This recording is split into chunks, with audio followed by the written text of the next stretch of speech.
Bonjour et bienvenue dans cette nouvelle vidéo sur louer en courte durée. Je suis Sébastien, je suis ravi de vous accueillir et dans cette vidéo, on va s'intéresser aux 5 erreurs du débutant immobilier.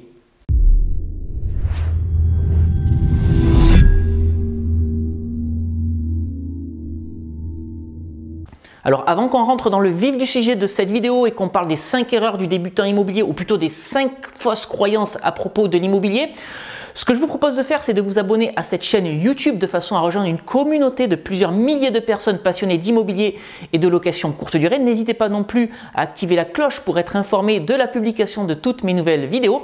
Et puis je vous offre également 2 bonus, 2 e-books que vous pouvez télécharger en cliquant sur les liens qui se trouvent dans la description juste en dessous de cette vidéo ou sur le petit i qui va apparaître en haut à droite de cette fenêtre. Donc ces e-books sont Convaincre la banque mode d'emploi et Doubler son salaire avec la location courte durée. Alors revenons maintenant au thème de cette vidéo. Quelles sont les 5 erreurs du débutant immobilier ou en tout cas les 5 fausses croyances des personnes qui souhaiteraient investir dans l'immobilier mais qui pour autant hésitent encore à le faire. Donc j'ai publié dernièrement un sondage sur Instagram et j'ai pu regrouper donc les réponses de toutes les personnes qui ont bien voulu répondre en 5 catégories. Alors la première crainte qui arrive, la première erreur, c'est de croire qu'il faut de l'épargne pour investir dans l'immobilier. Alors il y a 2 cas de figure. Il y a des personnes qui m'écrivent en me disant si j'investis dans l'immobilier, je vais devoir faire un gros apport et je vais être dépouillé de toute mon épargne. Et il y a d'autres personnes qui me disent moi j'ai carrément pas d'épargne. Je ne peux pas investir dans l'immobilier. Alors ça, c'est une fausse croyance, il faut tout de suite se la sortir de la tête. En fait, il est possible d'acheter de l'immobilier sans mettre d'apport. On appelle ça des emprunts à 110% parce que dans ces cas-là, la banque va financer le bien immobilier, les frais de notaire et les travaux. Donc, il est possible d'acheter de l'immobilier sans sortir un centime de sa poche. Alors bien entendu, il va falloir prendre toutes les précautions. La banque, si vous êtes sur votre premier projet immobilier, elle ne vous suivra pas sans apport sur un projet à 500 000 euros, sur 1 million d'euros ou 2 millions d'euros. Par contre, si vous êtes vraiment débutant dans l'immobilier, si vous voulez vous lancer la première fois, commencez par un projet à 50 000, 60 000, voire 100 000 euros. Et là, vous verrez qu'il est possible d'acheter de l'immobilier sans mettre d'apport. Alors évidemment, plus vous allez prendre confiance en vous, plus vous allez développer vos achats immobiliers. Donc vous allez forcément vous lancer sur des gros projets, donc des projets à 500 000 euros, 1 500 000 euros, 2 millions d'euros, pourquoi pas. Et là, plus les projets vont être conséquents et plus la banque voudra avoir des garanties, plus elle vous demandera de l'apport. Mais en tout cas, retenez quand même bien que sur de petits projets immobiliers, il est possible d'acheter de l'immobilier sans apport. Donc si vous n'avez pas énormément d'épargne de côté ou si vous ne souhaitez pas vous dépouiller de toute votre épargne, il est quand même possible d'acheter de l'immobilier. La seconde crainte qui a été évoquée ou la seconde erreur qu'on pourrait croire, c'est que il ne faut pas se lancer parce qu'il y a un risque de vacances locatives. Alors forcément, la majeure partie des gens achètent de l'immobilier à crédit, donc c'est avant tout la banque qui est propriétaire du bien immobilier et forcément s'il n'y a pas de loyer en face, ça va être compliqué de rembourser le prêt parce que je vous rappelle quand même que lorsqu'on investit dans l'immobilier, c'est pas vous qui remboursez votre prêt bancaire, ce sont les locataires qui vont se succéder qui vont rembourser le prêt bancaire. C'est ça la magie de l'immobilier. En tout cas, comment faire pour être certain de ne pas avoir un logement vacant? Dans un premier temps, c'est de réaliser une étude de marché. Il faut être certain que le bien qu'on souhaite acheter puis louer trouvera une population locative en face. Je vais vous donner un exemple simple que vous allez facilement comprendre. Si vous souhaitez acheter un studio et que ce studio vous le trouvez dans un petit village de 50 habitants, c'est sûr, il y aura 100% de vacances locatives. Vous n'arriverez pas à louer ce studio. Maintenant, si ce même studio vous l'achetez à Marseille, à Brest, à Toulouse, à Bordeaux, bref, dans une grande ville où on sait qu'il y a une population étudiante assez conséquente, ce studio, vous pourrez facilement le louer. Donc voilà la première manière d'éviter la vacance locative. Ensuite, comment est-ce qu'on fait pour éviter la vacance locative? On achète un logement, on le décore, on le rénove, on y apporte des prestations de façon à ce que cet appartement donne envie et crée le coup de cœur.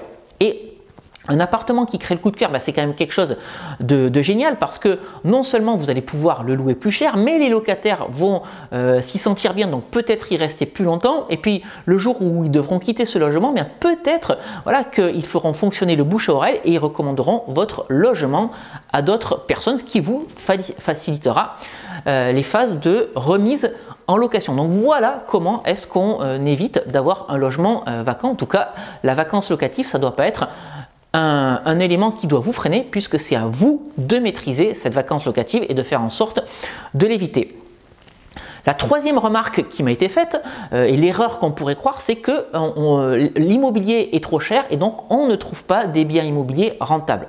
Là encore, lorsque vous consultez les petites annonces, que ce soit sur les sites internet ou en agence, vous allez remarquer qu'il y a des biens immobiliers à tous les prix. Donc voilà, il y a des appartements qui vont coûter très cher, il y a des appartements qui vont coûter pas cher, mais ce que vous devez avoir en tête, vous, en tant qu'investisseur ou en tant que futur investisseur, c'est que le bien immobilier que vous allez acheter, il a un prix affiché et que le prix affiché, c'est certainement pas le prix que vous allez payer parce que voilà, il y a une phase de négociation dans l'immobilier. Et donc le bien immobilier qui est affiché à 100 000 euros, peut-être que vous allez le toucher à 95, peut-être que vous allez le toucher à 90, peut-être que vous allez le toucher à 80. Et il faut quand même toujours avoir en tête que vous avez une rentabilité à tenir, un objectif, et cet objectif, voilà, je l'ai dit 1000 fois dans mes vidéos, mais je vais le répéter une 1001e fois, il faut que votre loyer couvre toutes les charges. Toutes les charges, c'est le crédit, la taxe foncière, les charges de copropriété et les diverses assurances. Et donc pour être certain d'avoir un bien rentable, il faut que votre loyer couvre toutes ces charges-là, le crédit étant la principale charge. Et donc pour pouvoir minimiser le crédit, ça va se jouer sur l'offre d'achat. Donc il faut acheter des appartements pas chers ou alors il faut faire des offres d'achat agressives. Voilà comment est-ce qu'on arrive à avoir un bien immobilier rentable. Et une fois que vous avez sécurisé cette rentabilité sur un mode de location normal, ensuite vous pouvez booster, doper, dupliquer votre rentabilité en utilisant des stratégies de location à haut rendement. La cinquième erreur qu'on pourrait avoir en tête, ou en tout cas la cinquième fausse croyance, c'est de croire que la fiscalité de la location meublée pourrait partir. Alors aujourd'hui, c'est vrai que la fiscalité de la location meublée, elle est plus intéressante que la fiscalité de la location nue. Donc ça, c'est une première chose parce qu'on peut déduire tout un tas de choses, on peut amortir également tout un tas de choses. Pour venir réduire l'assiette d'imposition. Mais ensuite, elle est plus souple également cette fiscalité parce que voilà, les baux, ils sont de 1 an au lieu de 3 ans et donc lorsque vous avez des difficultés avec un locataire, c'est quand même plus facile voilà, de mettre fin à un locataire qui ne paie pas son loyer si le bail est d'1 an par rapport à un bail qui lui serait de 3 ans. Mais en tout cas, pour revenir à la fiscalité, voilà, c'est vrai que cette fiscalité est quand même plus avantageuse. Pour autant, voilà, personne ne sait si la fiscalité du meublé va évoluer l'année prochaine, dans 2 ans, dans 5 ans, voire même dans 10 ans. Et si cette fiscalité évolue, personne ne sait dire aujourd'hui quelles seront les nouvelles normes de cette fiscalité. Mais c'est pour ça que la fiscalité, en fait, ça ne doit pas être un frein. Parce que si vous vous posez des questions sur la fiscalité, vous n'allez rien faire. Et pendant que vous vous interrogez sur la fiscalité, voilà, il y a d'autres personnes qui passent à l'action, qui achètent un bien immobilier, peut-être même qui achètent une bonne affaire juste en bas de chez vous. Donc, cette fiscalité, en fait, il faut en prendre connaissance, il faut l'appréhender et puis il faut se reposer sur des professionnels qui vont vous aider, qui vont étudier votre situation personnelle, qui vont étudier votre situation professionnelle et en fonction de ça, vous dire oui monsieur, oui madame, vaut mieux partir sur de la location meublée si c'est quelque chose qui est plus intéressant pour nous en tant que loueur meublé non professionnel, donc achat en nom propre, ou plutôt qui vont vous orienter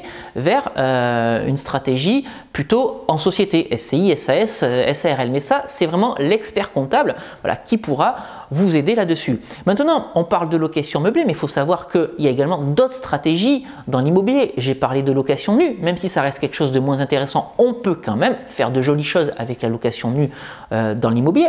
On peut également louer des locaux commerciaux, on peut acheter des bureaux, on peut faire de l'achat-revente, on peut acheter des parkings, etc. etc. Voilà, la palette de tout ce qu'on peut faire en immobilier, elle est suffisamment large pour qu'on regarde autre chose que la location meublée. Et La cinquième erreur qu'on pourrait croire, et celle-là on me la ressort à chaque fois, ma banque ne va pas me financer. Alors, peut-être que lorsque vous allez rencontrer votre conseiller bancaire, juste pour dire, voilà, est-ce que vous me suivriez sur un projet immobilier, votre conseiller bancaire va vous dire, non, on ne vous suivra pas, ou oui, on vous suivra, mais à hauteur de 70 000 euros par exemple. Ça, c'est une première chose. Par contre, lorsqu'on va voir son conseiller bancaire pour lui parler de ça, on parle un petit peu dans le vide. Il n'y a rien de concret en face. Maintenant, si vous consultez des annonces, si vous faites des visites, si vous faites une offre, que l'offre est acceptée, que vous signez un compromis de vente, là, vous retournez voir votre banquier et là, on va parler de choses beaucoup plus concrètes. Il y a un compromis en face, on sait de quoi on parle. Et là, si vous réalisez un super coût immobilier, peut-être que votre conseiller bancaire va vous financer parce que vous allez avoir une mensualité très faible avec un revenu locatif en face très important. Donc, ça jouera peut-être même pas sur votre taux d'endettement, peut-être même que ça ne nuira pas à votre capacité d'emprunt, ce qui vous permettra derrière de faire un second projet immobilier. Et quand bien même votre banque vous dirait non avec le compromis sous les yeux, rien ne vous empêche de traverser la rue, d'aller voir une autre banque, une troisième, une quatrième, etc. Sachez que même au sein d'une même enseigne, vous pouvez avoir une agence qui vous dit non, je ne vous suivrai pas, alors que une autre agence de la même enseigne, 500 mètres plus loin, vous dira oui, on vous suit sur ce projet immobilier. Donc voilà, ne croyez pas que la banque ne vous suivra pas. De toute façon, la meilleure façon de savoir si votre banque vous suivra ou si une autre banque vous suivra, c'est de lui amener un projet concret.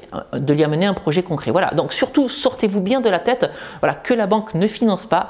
Les banques financent les crédits immobiliers, même si aujourd'hui, avec les faibles taux, elles ne gagnent pas beaucoup d'argent dessus, elles continuent quand même à gagner de l'argent avec les crédits immobiliers, sans quoi elles n'octroieraient pas de crédit à personne. Les banques, elles travaillent quand même pas à perte. Donc voilà ce que je voulais partager aujourd'hui avec vous. Voilà les 5 fausses croyances à propos de l'immobilier. Voilà les 5 erreurs que peuvent commettre les personnes qui souhaitent se lancer parce qu'elles ont un petit peu peur de l'immobilier. Sachez que si vous faites les choses correctement, vous allez pouvoir trouver un bien rentable, vous allez pouvoir minimiser votre fiscalité, vous allez trouver évidemment une banque qui vous suit. Donc voilà les 5 erreurs que j'ai voulu partager avec vous. N'hésitez pas à m'indiquer dans les commentaires en dessous de cette vidéo si vous êtes d'accord avec moi, si vous pensez qu'il y a également d'autres erreurs que peuvent commettre certaines personnes qui souhaitent se lancer dans l'immobilier ou d'autres fausses croyances, mais n'hésitez pas non plus à le mettre dans les commentaires en dessous de cette vidéo. Voilà, cette vidéo, bien entendu, elle n'est pas exhaustive de tous les cas qu'on pourrait traiter. Je vous remercie d'avoir suivi cette vidéo jusque-là. Si vous pensez qu'elle a été utile, n'hésitez pas à la liker, n'hésitez pas non plus à la partager. Et quant à moi, je vous propose qu'on se retrouve très prochainement pour une nouvelle vidéo sur louer en courte durée. Je vous dis à très bientôt. Ciao!